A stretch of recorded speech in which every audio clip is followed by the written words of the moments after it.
Hello friends, income tax के cases की series में आज जो केस हम डिस्कस करेंगे वो लिमिटेशन पीरियड को लेकर के है। जैसा कि हम सब जानते हैं कि सेक्शन 147 की असेसमेंट करने का जो लिमिटेशन पीरियड है वो 1 साल है, उस साल के अंत से जिस साल में एसएससी को सेक्शन 148 का नोटिस इशू किया जाता है।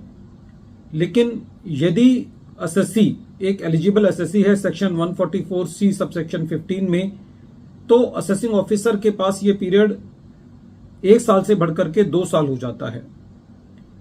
प्रेजेंट केस में एक बहुत ही इंटरेस्टिंग इशू था कि यदि असेसिंग ऑफिसर ने एलिजिबल एसएससी के केस में ड्राफ्ट असेसमेंट ऑर्डर डीआरपी के पास भेजना है और क्योंकि असेसिंग ऑफिसर ने अपना assessment order within 1 year pass करना होता है, तो क्या उसको ड्राफ्ट असेसमेंट ऑर्डर जो डीआरपी के पास भेजना होता है वो within 1 year from the end of the financial year in which the notice is issued under section 148 भेजना होता है। यही इशू हैदराबाद आईटीएटी की बी बेंच के सामने एक case Abhilash Rao Joseph versus income tax officer international taxation के केस में सामने आया और ये case 125 ITR tribunal short notes 55 पर रिपोर्ट हुआ। इस केस का जजमेंट 9 जुलाई 2025 को आया।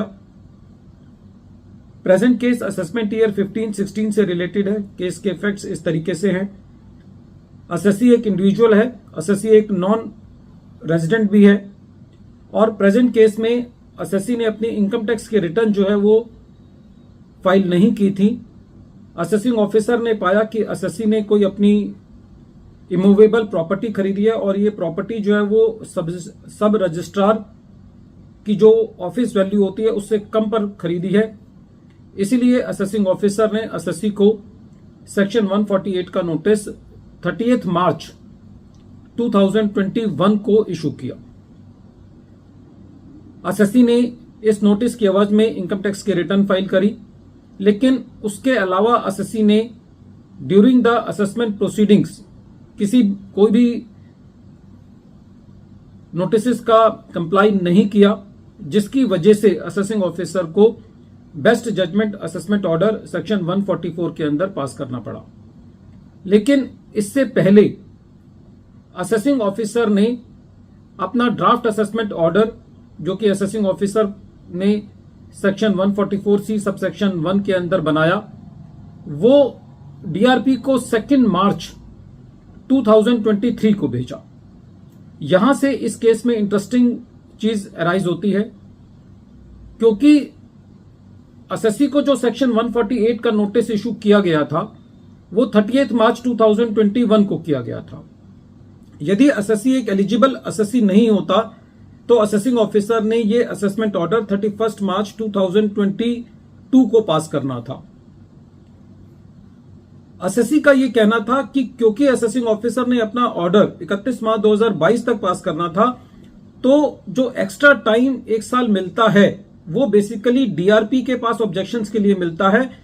तो असेसिंग ऑफिसर को अपना ड्राफ्ट असेसमेंट ऑर्डर 31 मार्च 2022 तक पास कर देना चाहिए था।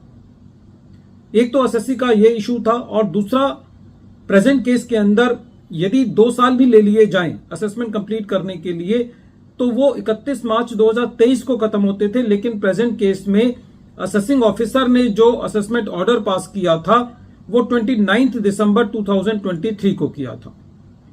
तो जब ये मैटर ट्रिब्यूनल के पास था, क्योंकि असेसिंग ऑफिसर ने 2 एडिशन किए। पहला एडिशन असेसिंग ऑफिसर ने सेक्शन 56 सबसेक्शन 2 क्लॉज 7B के अंदर किया, जिसके अंदर असेसिंग ऑफिसर ने जो एसएससी ने प्रॉपर्टी खरीदी थी उस वैल्यू और स्टैंप ड्यूटी वैल्यूएशन के बीच का डिफरेंस ऐड किया। और दूसरा एडिशन जो एसएससी ने अपनी प्रॉपर्टी जिस कंसिडरेशन पे खरीदी थी उसका एडिशन 69 पे किया। एसएससी ट्रिब्यूनल में लीगल ग्राउंड पर लड़ रहा था और एसएससी का यह कहना था कि ये असेसमेंट ऑर्डर दोनों तरीके से टाइम बार्ड है। पहला, इस केस के अंदर जो असेसिंग ऑफिसर को जो ड्राफ्ट असेसमेंट ऑर्डर है वो 31 मार्च 2022 तक करना चाहिए था, लेकिन असेसिंग ऑफिसर ने ये 2 मार्च 2023 को किया। दूसरा, इस केस में असेसिंग ऑफिसर को अपना असेसमेंट ऑर्डर 31 मार्च 2023 तक पास करना चाहिए था, लेकिन असेसिंग ऑफिसर ने अपना असेसमेंट ऑर्डर 29 दिसंबर 2023 को किया। तो इस पर ट्रिब्यूनल का यह कहना था कि हालांकि जो ड्राफ्ट असेसमेंट ऑर्डर पर इतना डिस्कशन ना करके जो मेन इस केस में ट्रिब्यूनल ने उस असेसमेंट ऑर्डर को 31 मार्च 2023 के बियॉन्ड जाने पर इसको क्वेश किया। फ्रेंड्स, केस बहुत इंपॉर्टेंट है।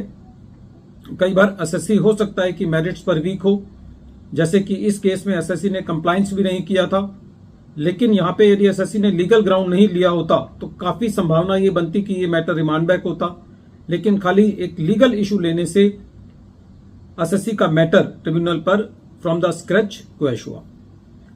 वीडियो के अंत में एक बार फिर मैं केस का नाम रिपीट कर रहा हूं। केस का नाम है Abhilash Rao Joseph versus income tax officer international taxation, और ये case 125 ITR tribunal short notes 55 पर रिपोर्ट हुआ, और इस केस का जजमेंट 9 जुलाई 2025 को आया।